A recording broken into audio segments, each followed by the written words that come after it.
টি-20 বিশ্বকাপে super 8-এর big ম্যাচে West ইন্ডিজকে 9 উইকেটে হারিয়ে সেমিফাইনালের এক পা দিয়ে রেখেছে সাউথ আফ্রিকা। ক্যারিবীয়দের দেওয়া 177 রানের টার্গেটে 23 বল হাতে রেখে পৌঁছে যায় প্রোটিয়ারা। সাথে রান রেটেও তারা নিয়ে গেছে আকাশের চূড়ায়। সুপার 8-এর বিগ ম্যাচে মুখোমুখি সাউথ আফ্রিকা ও ওয়েস্ট ইন্ডিজ। টস হেরে ব্যাটিংয়ে ক্যারিবীয়রা। পাওয়ার প্লেতে 50-এর উপর রান এলো, কিন্তু উইকেট পড়ল 4টি। ম্যাচকে ওখানেই প্রোটিয়াদের হাতে তুলে দিল শাই হোপের দল। 60 থেকে 83 23 রানের ব্যবধানে পড়েছে আরও 3টি উইকেট। ম্যাথিউ ফোর্ডে যখন 7 নম্বর ব্যাটার হিসেবে আউট হন, ম্যাচ থেকে ছিটকেই গেছে ওয়েস্ট ইন্ডিজ।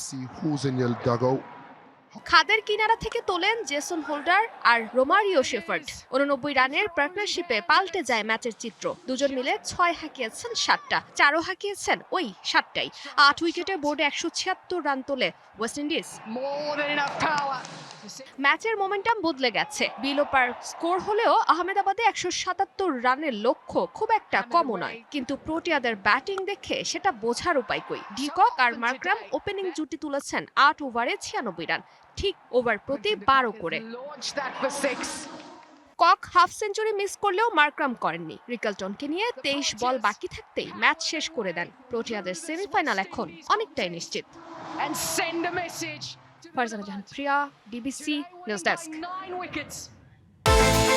বিকাশ পেমেন্টে 10,000 টাকার বেশি অফার। শপিং চলছে তো।